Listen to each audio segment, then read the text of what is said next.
27 साल बाद अपना वनवास खत्म करने के बाद जब बीजेपी एक बार फिर सत्ता पे आई है तो सबके मन में सवाल एक है कि आखिर बीजेपी ने ऐसी भी कौन सी चाल चल ली कि दिल्ली की जनता का दिल जीत लिया, आम आदमी पार्टी को कड़ी टक्कर देते हुए हरा भी दी और सत्ता पे वापसी कर ली। तो चलिए आज की इस रिपोर्ट में हम आपको बताएंगे कि बीजेपी ने इस सत्ता में वापसी के लिए क्या कुछ तैयारी की। पिछले विधानसभा चुनाव की तुलना में बीजेपी की सीटों में 5 गुना तक का उछाल कुछ दिनों की मेहनत से नहीं है।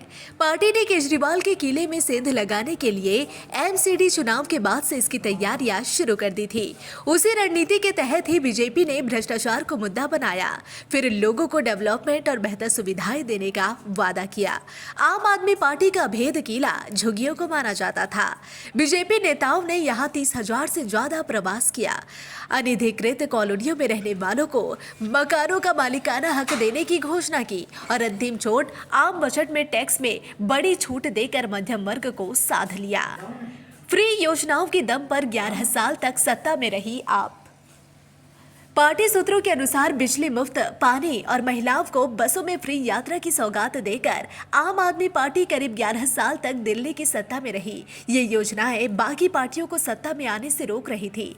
बीजेपी पहले फ्री योजनाओं की पक्षधर नहीं थी, इसलिए हर विधानसभा चुनाव में दूसरे नंबर पर रहने वाली पार्टी होने के बाद भी 27 साल तक सत्ता से दूर रही। जब पार्टी ने महाराष्ट्र, उड़ीसा और मध्य प्रदेश और इसके साथ ही बाकी राज्यों में महिला सम्मान राशि देकर सत्ता में आई तो यह योजना दिल्ली के लिए भी मुफीद लगी और पार्टी ने फ्री योजनाओं को अपने संकल्प पत्र में शामिल कर दिया। बीजेपी ने महिलाओं को 2,500 रुपए हर महीने, गर्भवती महिलाओं को 21,000 रुपए और 50,000 युवाओं को सरकारी नौकरी देने का वादा किया। घोटालों ने वोटर्स को किया दूर। आम आदमी पार्टी 2015-2020 विधानसभा चुनाव जीतने में सफल रही। इसके पीछे पार्टी की फ्री योजनाएं और केजरीवाल की ईमानदार छवि थी।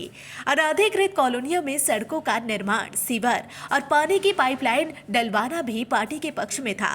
केजरीवाल के विकास कार्यों को चुनौती देना और इनकी ईमानदार छवि पर चोट करने की रणनीति बीजेपी नेताओं ने बनाई। इसी रणनीति के तहत बीजेपी ने शराब घोटाले, शीश महल और सीएजी का मुद्दा उठाया।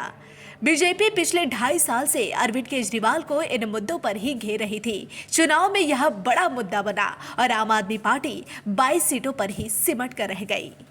स्थानीय समस्याओं को बीजेपी ने बनाया मुद्दा। बीजेपी सूत्रों के अनुसार पिछली हार से सबक लेते हुए पार्टी ने इस चुनाव में स्थानीय समस्याओं को मुद्दा बनाया।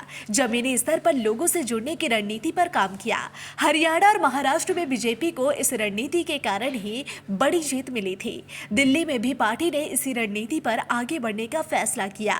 पार्टी की ओर से हर वर्ग को साधने के साथ आम आदमी पार्टी सरकार की नाकामियों को सामने लाने का काम किया। प्रदूषण, पानी की कमी, सड़कों की बदहाल स्थिति को लेकर कई बार दिल्ली बीजेपी कार्यकर्ता और नेता सड़कों पर उतरे।